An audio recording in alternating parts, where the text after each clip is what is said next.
Hi guys, back for another meals of the week. So tonight we're having tacos. The taco meat is just pork mince, taco spice and a hidden veg sauce, which is passata, yellow peppers, mushrooms and carrots. It really makes the meat stretch, so if you do have a low stock of meat or just a lot of people to feed, it's a great way to bulk up your meals. My husband's is in the back there. He's got 5 tacos with a side of salad. My daughter with 2 tacos. My son 3 with just a side of cheese. The baby, he's not having taco shells, just the salad, cheese and some meat. And then mine, I actually eat mine as a salad. I just prefer it that way. I find it more filling. And I just crush up 2 taco shells on the top then, so it's not too high in calories. And then one little tip before I go, don't mind my manky oven tray. I don't know how you cook your tacos, but when I first started making them, I used to just lay them down on a baking sheet and they tend to close while you're cooking them. So I put a grill rack on a baking sheet and then stand them up so that the bars of the sheet help to keep them open, and the heat rising also does as well, and it stops them from shutting. Hi everyone, we've got a little bonus meal here for you. This is breakfast for tomorrow morning, but I thought I'd add it in because it's obviously a little bit more special than your old box of cereal. So I've done some homemade cinnamon buns. Sorry if the lighting's terrible, it's currently 9:30 in the night, so I'm trying not to cast a shadow over them. So I got the recipe off the Tasty website. Really easy recipe, probably one of the easiest that I've used, and not too extensive on the ingredients that are needed.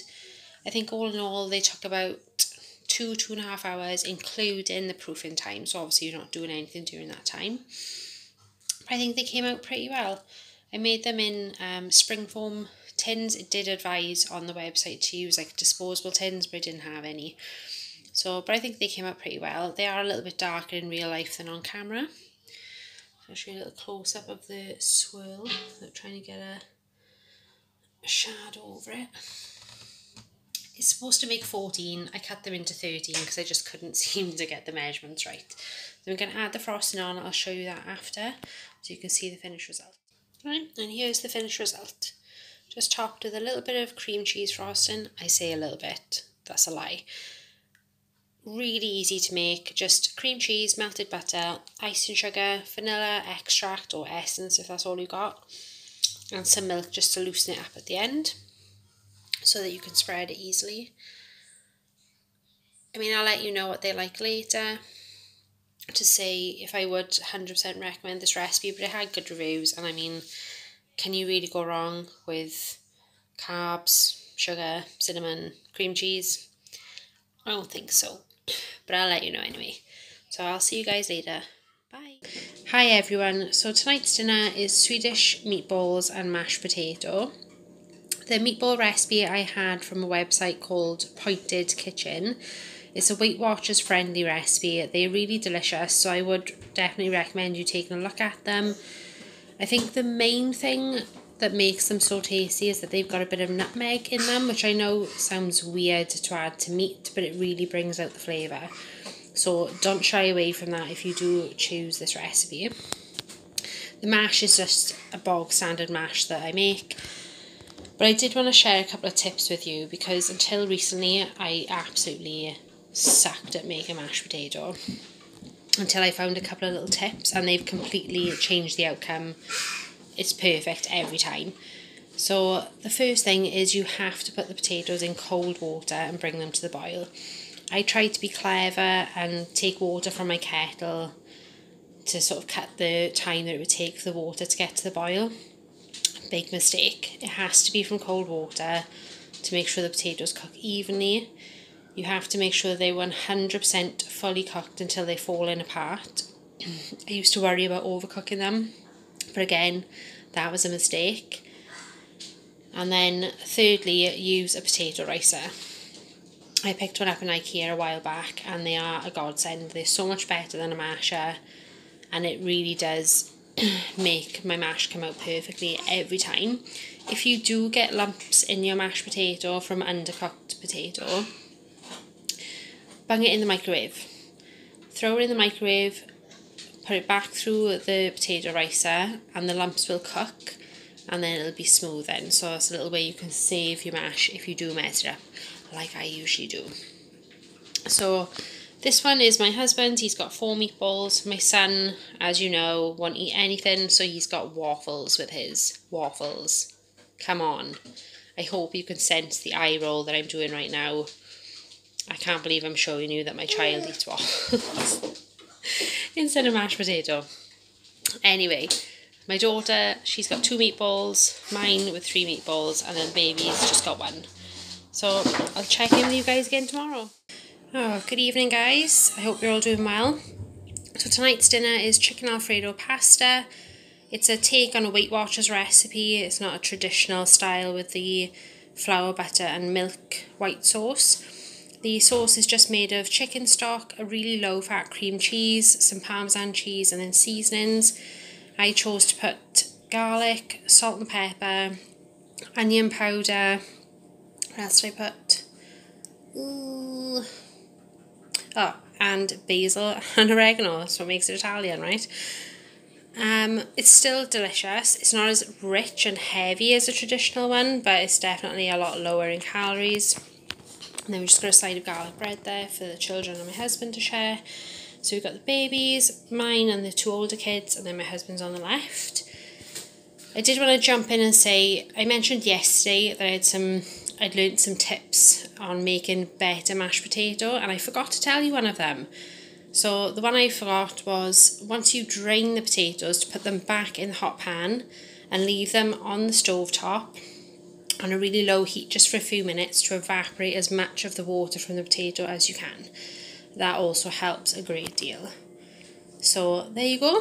That's our dinner for tonight, and I'll see you again tomorrow. Bye. Right, so tonight's dinner is jacket potatoes with pork chilli. My original meal plan showed the jackets being used with beans or tuna, but if I'd used those we would have been completely out, and I just thought it best to keep hold of the canned goods at the moment and use this chilli that I made last week and popped in the freezer. So the chilli is just a pork mince with chilli mix and a passata hidden veg sauce, which has red peppers, mushrooms and carrots. That's just what I had in the house at the time when I made it. You could obviously add whatever you want. If you watch my last meals of the week, you'll know that my oldest will not willingly eat any kind of vegetable, so that's the reason for the hidden veg. And this is his portion here. I removed it before adding the beans because he won't eat those either, and he requested spaghetti to go with his because he won't eat the jacket potatoes. So that's his. This is mine, my husband's, my daughter's, the baby's, and then we've just got some grated cheese to add on to the top. I cooked the jacket potatoes in the slow cooker today because I was cleaning my oven. So they didn't come out too badly. The skins aren't crispy like I like them when they're done in the oven, but I don't really care.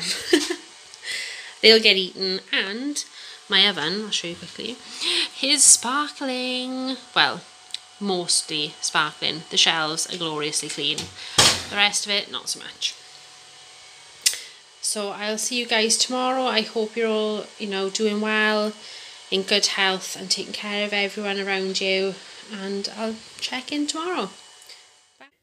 Right, so tonight's dinner is, well, we're having breakfast for dinner tonight, so Brinner, if you wanna. We've got some American style pancakes, a combo of normal bacon and streaky bacon because I didn't have enough streaky bacon here, and just some scrambled eggs. That's my husband's. He's got about 4 pancakes. My son's, he didn't fancy egg tonight. My daughter's, the baby's, he's got half a pancake, and then mine, I've got 1.5. I wanted to show you what I use to make my pancakes because for years I just cooked one at a time in a frying pan like most people, and it drives me crazy. So I purchased a hot plate off Amazon. It was about £30. If I can find the link for this one, I'll try and put it below if I can. But it's great. It's actually a teppanyaki grill, but you can cook pretty much anything on it. I use it for pancakes. You can fit about 4 to 5 decent size American style pancakes on there. I use it to cook the bacon. You could cook fried eggs on there, cheese toasties, French toast. You can use it for lots of different things. It's got a little channel here for fat to go into a little pot below. It does run very hot, so I only use it on about 2/3 the temperature. Do not put it up full whack because you will burn the house down. Because it gets hot underneath, I do put it on top of my hob when I use it, because I haven't got real granite worktops. So that's just one thing to bear in mind. They do get hot underneath. But it's such a time saver. It's brilliant. I love it. And I can't believe I've just wasted, you know, like 8 years of having children and making pancakes. Doing them one at a time. What was I thinking? I got the idea for that off watching American home vlogs. It seemed to be like a lot of the larger families would use them to make pancakes. So that's where my inspiration came from. So I thought maybe you'd find that interesting and perhaps would be interested in getting one for yourself. So anyway, that's the end of tonight's dinner and we'll be back tomorrow. Bye guys. So really quick, we've got a junky meal today. We've been super busy all day. I had to pop to my mum's because she's under quarantine because she's got chemotherapy at the moment. So I had to drop things to her. We went to pick up live chickens. My husband's been building a fence all day. So super quick dinner.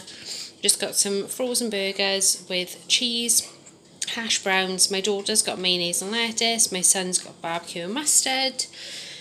My husband has got the trio, barbecue, mustard and mayo. And he's got pickles on his as well.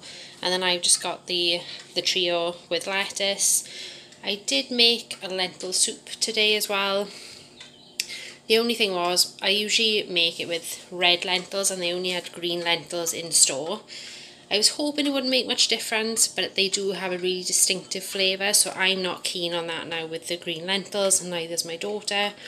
I did try and feed it to the baby for his dinner and he wasn't impressed that much either, because they've got quite a tough texture to them compared to red lentils. Red ones tend to break down a lot and just thicken the soup, but those are very distinctive in there, so I'm not keen on it, but my husband will eat that for lunches.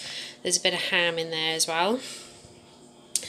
I can't think if there's anything I'm forgetting to say now, but I hope you guys are doing well. I hope everything's going great, and I'll see you again tomorrow. Bye. So tonight's dinner is just for me and my husband. The children had a late lunch and they're watching a movie upstairs with some popcorn, so they're not interested in having a nice nutritious dinner, of course. So we're having carrot and coriander soup with some 30-minute rolls.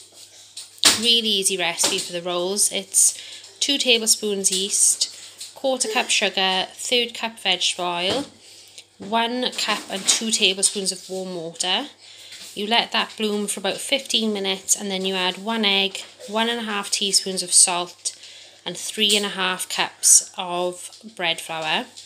I mixed mine in the KitchenAid and then you roll them into 12 rolls, pop them in some pans and leave them rise for about another 10-15 minutes. And then bake them for 10 minutes on gas mark 6, or I think that's 400 degrees. And then once they're out, just top them with a little bit of melted butter and some salt. Definitely make sure you use a big enough pan. I think this one's about 12 by 8, I think, or 11 by 7. So they've got enough room to expand. Otherwise, you'll get mutant rolls like this, because they all mush together and create one big blob. But they're still going to taste good, so I don't really care. Perhaps I'll give those ones to the kids. Who knows? But these ones, let's just concentrate on these because they look glorious. Don't they just? So I'll see you guys again, I think next week. I think this is our last day today. So next week, and before you go, just want to give you a quick look. I was supposed to make some fudge for a family member, but we're not going to be able to drop them off to them now. It was their birthday, so I decided to make an Easter version, just putting some little mini eggs in the top. And I'm going to give them to my neighbour because she's having a bit of a rough time at the moment. Will you be quiet? Do you know this child? He's walking around. I'll show you. Look at him. He's walking around with my dirty old slipper that I've been wearing outside and a mop. Archer, what are you doing, boob? Are you being naughty? Yes, you are. He's covered in dirt. He's been outside all day. Anyway, so I'm going now. And I'll see you guys next week. Bye.